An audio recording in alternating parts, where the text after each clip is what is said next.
If you don't know how to get more speaking gigs, or your speaking gigs aren't making you any money, or you're not able to attract your ideal clients, or you're not speaking your true message and you need some help with that, our guest today is the solution. Lisa Reed is an author, speaker, and founder of Get Speaking Gigs Now. Welcome, Lisa.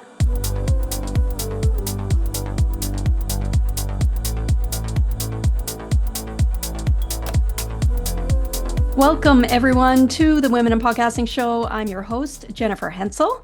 And today I have a very exciting guest for you. If you don't know how to get more speaking gigs, or if your speaking isn't making you any money, or if you're not able to attract your ideal clients effectively, if you feel like you're not attracting the right audience for your offer or for your show, and if you're not speaking your true message and you need help with that, our guest today is the solution. Lisa Reed is an author, speaker, and founder of Get Speaking Gigs Now. Welcome, Lisa. Thank you so much, Jennifer. So excited to be here. So we met through a mutual friend at an event, and I was so impressed and thrilled with connecting with you because what I was impressed with was how many speaking gigs you do in a year. So tell me how you got started with that and let our audience know how many speaking gigs you do because it's really impressive how you use that as a tool to attract your ideal audience. I love speaking. And for those of us who love that and just get such that beautiful, buzzy feeling from speaking, it's one of the best ways you can do marketing and sales for your business and have fun doing it. So I started speaking back in 2013, which was well over 10 years ago. I worked for a company and they said, go get clients and we have a talk that you can use and an offer and you just go give it and bring the clients in. I said, okay. And I booked 83 speaking engagements my very first year, which is crazy, like crazy town. But I didn't know that. I was just head down doing my work. And I started a network of speakers about halfway through that because I thought I could keep doing this cold calling thing and I could keep working really hard at doing this and get all the results. But I would love a more funner way, if I may use a grammatical joke, a definitely more effective and fun way to get booked. So I started a network, which is now the International Speaker Network, and we still are going strong. And I've come upon a way to get speaking gigs a lot easier. And I usually speak about 40 times a year, and all of that is without any cold outreach, which is the bane of most entrepreneurs' existence. That is so amazing. And it really is an effective way to attract your ideal audience. And we have lots of opportunities in the Women Podcasting group for people to connect. But without your strategies, it's not as effective. So tell us, how can people get more speaking gigs? Well, one of the first pieces that I think people miss is they don't have a talk that's really aligned with their business goals. And there's a lot of mistakes I'll see. Sometimes we overgive information, sometimes we undergive information. A lot of times, maybe we're not clear on our call to action. So, one of the first steps I would suggest is get your talk ready to rock. And yes, that's a phrase that I use in my orbit, my world, because I help people with this one-on-one. I even have a boot camp around it. I have a chapter in my book called Get Your Talk Ready to Rock. So I feel really strongly about it. And it's being very intentional about your message so that you're bringing massive value to the audience, but you're also bringing massive value to your business. And so each person's talk that they get ready to rock is different because that person is different. Their personality is different. Their business goals, their lifestyle, all those things are different. And so we want to make sure that you're madly in love with it and that you can't wait to share it with the world.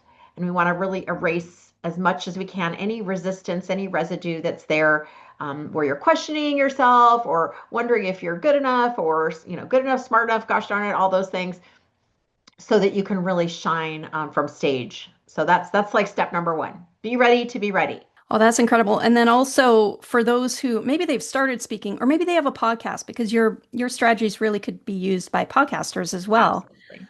How can they make money from their speaking? Oh, I love this topic. And I know you do too, Jennifer. I was just listening to your podcast about how to monetize your podcast. And I love the question, how do you monetize your speaking? Because a lot of times we think there's only one way, and it's usually like the old school way, and it still exists, don't get me wrong, and that's the paid keynote way. That is just only one way that you can monetize your message. You can monetize it using different stages, like a virtual stage, podcasting stage, in-person stages, speaking what we call like speaking for free or waive your speaker fee stages. In fact, you can often, I'll tell you a secret, you can often make way more money doing it that way versus a paid keynote way, especially if you're newer. I even started my very first talk, I'll tell you this was back again, 2013.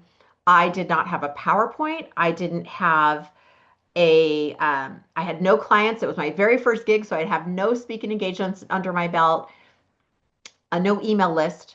And there were 10 women in the room. Now, here's what I did have. I did have the right audience.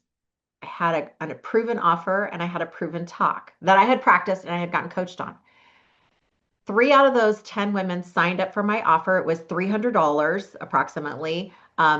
They gave me their credit card right then and there. So I walk out with a $900. And then 2 of those women ended up spending tens of thousands of dollars with this company I was working for.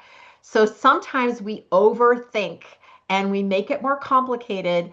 But honestly, just like what you shared in your, getting your podcast ready, you have to like start. You have to like decide, this is my path. This is what I'm going to do. Here's how it's going to help me fill my program, fill my mastermind, fill my coaching, offer my services, whatever that thing is that you're offering, and invite people into your world. And all of a sudden, people come in. They were just waiting for that invitation from you. Oh, that's brilliant. Yeah, I love what you said that there's different kinds of stages. And I've found that too. At one point, I did a specific kind of workshop. I did it every month for 5 years straight. And Wow. it was the same workshop, but some people would come back 7 times. I had one woman come back 7 times. And then I had some people that would just, they'd buy my other services by attending the workshop. And so there's all kinds of opportunities that you can create for yourself and get involved in other people's speaking opportunities. And so that's a great reminder because there's so many different kinds of opportunities. So if you haven't been finding something in one particular niche or one particular method, try some of the other ways. And definitely, I make more from those free speaking stages than the speaking retainer or, a speaking fee for sure. So that's a really good point too. So, and just a little thing about attracting ideal audience, if we could just back up to that a little bit, what Yeah. do you recommend that people can build into their talk or build into their, really it starts with the title, doesn't it? And so what can people do to attract the ideal audience with their talk? I think it really depends on it's identifying what's your ideal audience. And that's one of the questions we ask all the time in our international speaker network meetings. That's like, what's your talk title? Who's your ideal audience? What kind of stage do you want to have? If you know that, you're going to probably get referred to that particular thing. If you say, oh, I speak about anything to anyone, anywhere, that's not going to really get you those referrals. I had someone post on our Facebook page. She said, I want to be an international speaker. And I'm like, well, great. What country do you want to speak in? I mean, let's start there. And what do you speak about? Okay, who do you speak to? Like, we need to know these things so we can get you to the right spot. So how do you find your ideal client is figuring out where are they hanging out? And a lot of times people don't realize there's associations. And, if you were never really in a professional association, why would you know that? There is an association for everything. So, for example, one of my clients is a former accountant. Then she became a life coach, which isn't your usual path, but, that's what she did. Guess who she speaks to? She speaks to accountants and CPAs. Guess where they are? At association meetings. Guess who meets once a month and who has special programs and education for those members? Accounting, CPA associations, payroll associations. So that's one example of how you can take maybe a former niche that you used to be in or career that you had, or even it might be a current one, and speak to those people if they could be your ideal clients. For her, it works because she knows their troubles, their stresses, their frustrations, and she really gets it.